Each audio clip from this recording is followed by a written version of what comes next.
She's Katy Montgomery. He's Justin Joseph. These best friends are serving subpoenas to bad advice weekly with Wrong Way Forward. Now, here's Katy and Justin. Hi, and welcome to Wrong Way Forward. This is the podcast where we try to give good advice. My name is Katy Montgomery, and I am here with Justin Joseph. And I think today we're going to cover a topic that might be fairly controversial. And Justin, this is about should men pay? Now, yes. I do want to give a caveat. This is not should they pay all the time, but this is particularly at the beginning of a relationship, definitely the first date, and maybe, as the relationship kind of develops, should men pay? Well, I know how you feel about this. I'm guessing, being from the South. Would you like to let any of our new viewers know what your thoughts are on this? Well, I think here's the thing. I think, first of all, we should probably play a clip. Okay. We have Scott Galloway, and some of you might know him. He's a marketing professor at NYU. He's recently written a book. He does a podcast with Kara Swisher, but he's recently written a book, and he's on the kind of podcast, talk, radio circuit, and he's getting some viral kind of comments. And let's first listen to what he says, and then I will give my feedback. And Justin, I'm very interested to hear kind of how you react to Scott Galloway's thoughts on men should pay. All right, here's Scott Galloway. When they're on a date, even if they're not economically less well off than the woman, because the bottom line is, and you reference this, men get more from relationships than women. And so if you're asking a woman to engage in the possibility of a relationship, and also the downside of sex is much greater for a woman, much greater risks involved in sex, that quite frankly, one way you show that you are willing to level up and recognize the investment in the skewed advantage towards you of entering into a relationship that widowers are happier than they were when they were married. Widowers are less happy. I mean, there's just a lot of data showing that marriage is better for the man than it is for the woman. So if you're going to ask a woman to potentially enter into that type of relationship, I think from the get-go, you have an obligation to show you're really committed and serious. And one easy way to do that, and this sounds really crass, and I teach my boys this, you always pay. All right. Well, if I would have said that, you would have thrown me off the air as a sexist MF. I'm just surprised that you think this is good advice. No, I mean, I think it's fantastic advice. And I think the way that I think about it is, first of all, who is doing the asking? And so if someone invites me out, particularly for a first date, I would expect them to pay. They are hosting me. They took the initiative. So I think not following through makes me see kind of a lack of chivalry. If you don't want if you don't want to pay, then let's not go do something that requires, dollar bills.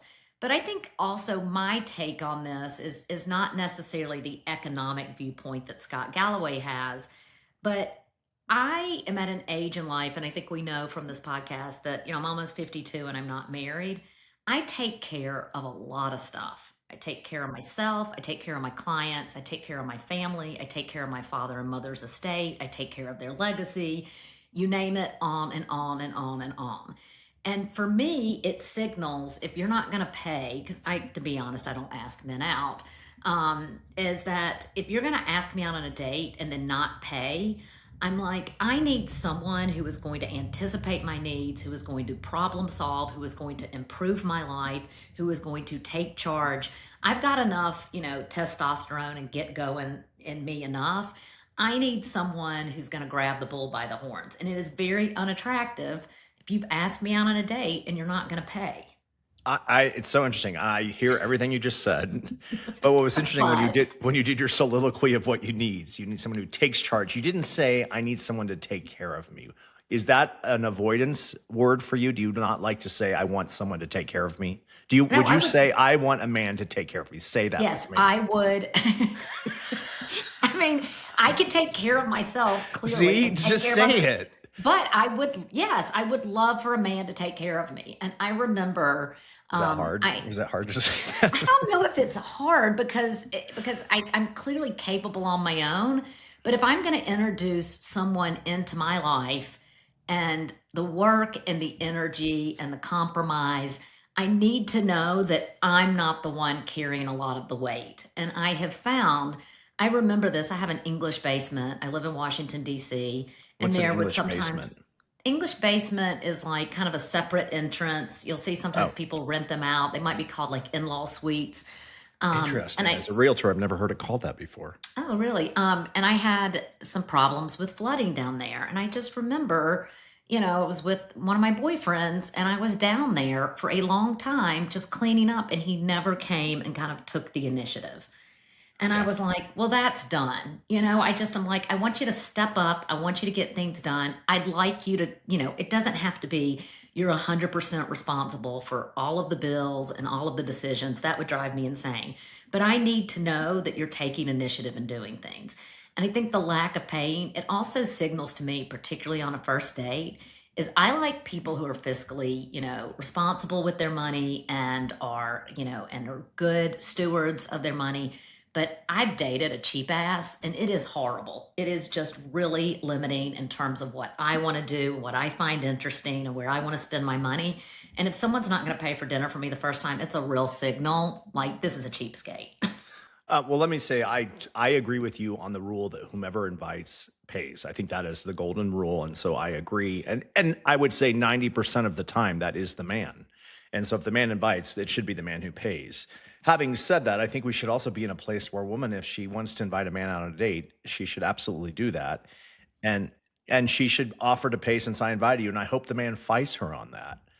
So my issue with Scott Galloway, and I really do find, I remember when I first saw him on the air, it was probably on the Today Show or Morning Joe, some NBC network, couple years ago, and he was just getting onto the scene, and he was talking about how the corrosiveness of our younger generation, et cetera. And I thought he had a lot of really valuable things to say, but he really has come for men of late. He Do you think has. I so? mean, yeah, I think he And he's has. a And I gay think, man. He's a gay no, man. he's not. Is he not? Are you No. sure? Yes, 100. He is married with a wife and I think two children. Oh, Um, Kara Swisher, his podcast partner, she's well, I know brilliant. her. She's a lesbian. Um, I mean, here's the thing. He has a hypothesis that men are lonely, men are underperforming.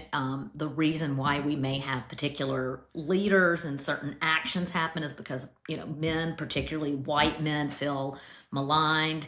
And it's acting out. And I think he's gone full in on this hypothesis He and he's has. hitting it from every angle. And it's actually fairly clever because he is getting, viral, and he's putting something out there as part of his larger hypothesis, which he's got a lot of research. I mean, they are finding that, loneliness and health outcomes, et cetera, among men are much lower than women. But he's thrown this out there and he's getting a lot of attention. But I think there's something to be said about, and again, I think about so many times when a relationship started, and I would do the fake kind of go for my wallet because I didn't want someone to think, Sure. but It's the right thing to do. right. But what I would usually do is by the time it was date 3 or 4, I'd be like, let me get this one. Right. But I think, again, it's like, where is the chivalry? And I think you can be a feminist, which I very much am, and want to be treated well and Justin taken care of, and have someone, particularly if you're a highly competent person, you want someone who has a little bit of take charge and ownership, and not demonstrating that in a first date for some very strong women I think could be a turnoff. No, I totally agree. I mean, I think generally that is the right rule. I think if we've learned anything on this podcast is to not make a generalization about anything. And I think Galloway does that a lot about men, right or wrong. And I just think it's some dangerous territory. But I agree. I think that in the end, it's whomever, the golden rule of dating is whomever invites pays. Josh and I, our first date, I paid. Mhm. I probably invited him out, but the second date, the expectation, and again, we're two men, so it's very different. The expectation was that he was going to pay. He forgot his Which, wallet. but if we asked Josh, would he agree that that was the expectation? Well, I just think in that situation it was because, we're two men and I paid the first time, he paid the second, and he forgot his wallet.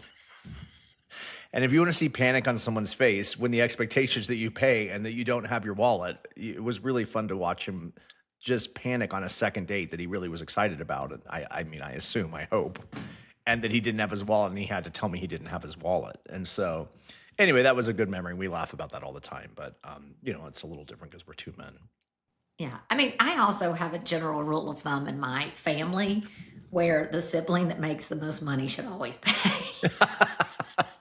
And that's not me. So it's worked out in my favor. Yeah, I love that rule. Well, on the other side of the break, we're going to talk about the other side of this. Are there situations where a woman should pay? We'll talk about that on the other side. We're also going to be talking about competency porn. It was a new term to me. We'll explain what that means when we get back on the other side. We'll be right back. You've been listening to Wrong Way Forward, where bad advice goes to die and then gets resurrected just so we can roast it again. If you're enjoying the chaos, hit like and subscribe and come back every Thursday for new episodes. Have a new topic or some disastrously bad advice you want to dissect? Email wrongwayforwardpodcast@gmail.com. Include your contact info. Now back to Wrong Way Forward. Roasting the worst advice ever. Welcome back to the Katy and Justin podcast. So we're back, and we are talking about should men pay, particularly on the first date. So it was interesting when Justin brought this to me and kind of Scott Galloway's comments on men should always pay. I had just seen an article in Vogue, and the title was The Girl Who Wouldn't Split the Bill. And it's really funny when you read this article, this woman met someone, and it was actually a brother of someone she'd been on a date. And he goes, "Oh yeah, you're the one who won't, who expects men to pay and you won't pay." And she goes into this diatribe of why she doesn't pay. And I thought there were a few things that she said is, first of all, it's going back to who invited whom, which is important. But going back to this idea of, being a feminist. And I think, number one, there is a massive wage gap still in not just America, but in the world between men and women. And I think going back to being a feminist is the idea is that it's your choice. We have fought for you to have choices. And we fight for you to have your individual choice. And I remember talking to a friend, and I would say 95% of my friends work full time. And this is a friend who had decided to, had a very accomplished career, very educated, and had stepped away once she had children for a while. And she was constantly just at odds about it. And I said, this is why we march on Washington. This is why we are feminists. And so that you have the choice and that people respect that you have done what is best for you, your family, and your children. How did that manifest itself that she was constantly, this is interesting to me because I see this a lot in my own friends who decide to do that. How did that manifest itself?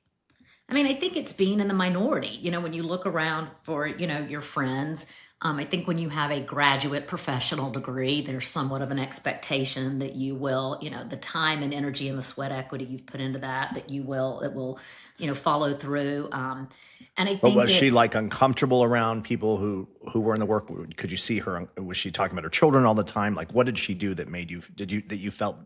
She was just talking about it. I think it was, feeling though she wasn't in the majority, right? It was feeling though she was, one of very few, and everyone else was, continuing to kind of work full time. Sure.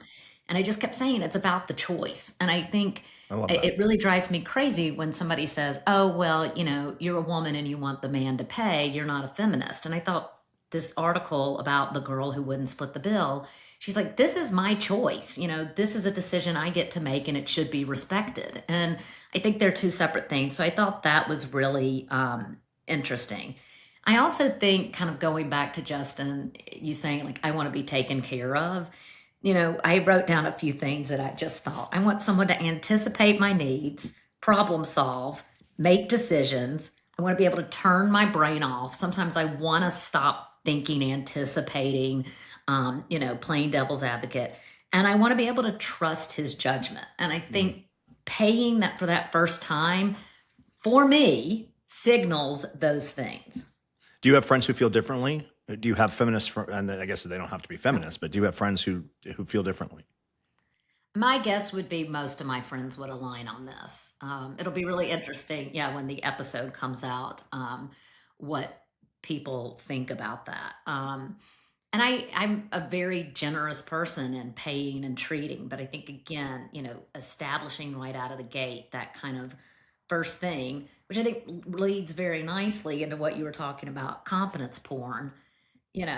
Let me tell you what the new turn on is. I mean, the new turn on is like, if you are highly proficient at something and you do it well and you do it right, and I don't have to think about a thing. I trust you immensely. Oh my God, hot and heavy. So competency porn is a term that I think is relatively new on the sort of the landscape. But, there was a day when we would watch things because we wanted to see people self-destructing because it made us feel better about ourselves.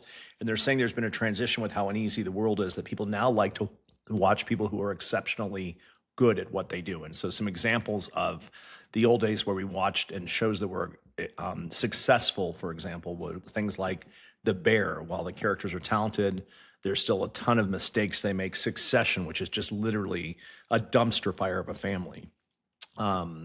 Better Call Saul, I did watch that, but again, really smart guy, but it was just he was self-destructive, etc. So the transition, they say, is that people are now watching shows that it's more about how together people are, like Suits. Did you watch Suits?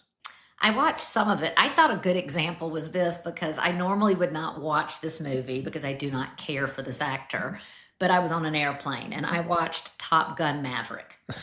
And Yeah. I think Tom Cruise as an individual is fairly incompetent. I mean, the stuff that he does. What's that religion? It's not even a religion. Science. Scientology. Yeah. Scientology. Scientology. And like the weird fact that science. Yeah, it is.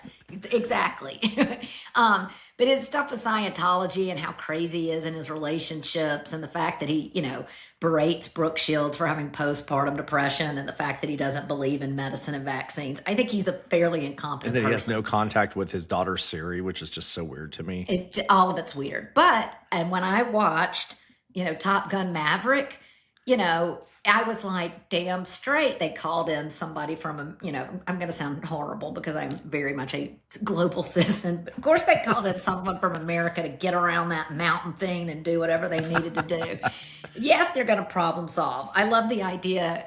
When I looked at an article about competency porn, like I had just watched Apollo 13. I love the concept of the Martian, right? Matt Damon is stranded and he's so smart he starts to grow potatoes. Like I love that. I love it's like Step Up, Moneyball, Spotlight. For me, it's like Top Chef is just people at the top of their game generally. I mean, any cooking show I think is a good example of competency porn. That is interesting, Justin, because I've watched a lot of cooking shows and there's a lot of disasters. Well, there are, but Top Chef is not one of them. It's people who are operating at the top level of their game. And no, I literally watch any competition cooking show there is. You name it, I've watched it. I just watched The Renovators, an Australian show from the 80s, and there's 65 episodes, and it's been heaven for me. Just because it's just something mindless I could turn on. Justin, this plus the statins and the blood pressure medicine and the fact you never want to go anywhere. I just finished a book called The Correspondent, and I'm like, you remind me of Sybil, the main character. Well, that's Sybil, maybe that tracks to some degree. Why? What? I'm confused where the through line is on all of these. Yeah, things. it's just. Sybil kind of like stays at home and her life's kind of simple and she's kind of old. Yeah, and I have 2 dogs. I'm now a cat lady basically with 2 dogs. I mean, my life is just, I was thinking this morning with the 2 of them running around that I'm like, I live in a farm. I just live in an effing farm. You can never come visit again. You would die. I can never come visit again. And also, Josh, we talked about this. Well, if Katie comes out, we're going to have to get her a hotel because she cannot stay here. Well, the thing about it too is I want to be fair to you. I'm pretty old myself.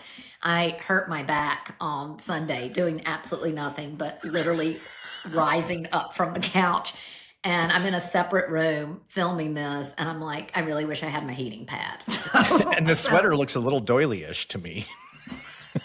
Justin, this is called Fair Isle. This is an Alex Mule sweater. Well, again, this just tracks with the stat. And I'm old. I don't know these things. It's not, people at home, I do not wear a doily. That sounds like I'm like Ruth Bader Ginsburg. And that's a good plug for our YouTube channel, youtubechannel.com/Rolling Forward Podcast. You can actually see what she's wearing. On that note, back to I'm just so excited. Both the girls are going to their beauty appointments this afternoon, and I get to clean the house, which I just am ecstatic about, to have no one in the house that I can just clean. There you go. And well, on that note, let's take a break, and then maybe you can think about how you're not 80 and come back as the true 52-year-old you are, and we'll take some viewer emails. Thanks for streaming Wrong Way Forward, the weekly reminder that advice is usually free for a reason. We call out bad advice wherever it hides: boardrooms, break rooms, and even book clubs. Enjoying this dumpster fire? Like, subscribe, and check back every Thursday for new episodes. Want us to roast your favorite piece of nonsense? Email us at wrongwayforwardpodcast@gmail.com. Be sure to include your contact info. We're not psychic, just judgmental. And now, back to Wrong Way Forward. Roasting the worst advice ever. Welcome back to the Katy and Justin. Welcome back. So this week we have had two interesting topics: should men pay, as well as competency porn. The through line we've decided is that, what was the through line? How did we make that turn? The through line was that, I think the through line is that we are old, and we want people who come in, take care of stuff, get it done, and don't require us any extra energy to think. We just come in and do it. I agree. And what's interesting, just to follow up and kind of put a final bow on that, is, Josh and I could not be more different people, but, Josh would not come down and fix the basement or the English basement flooding problem. That would be something I would deal with, but he goes above and beyond to do his half of whatever that means.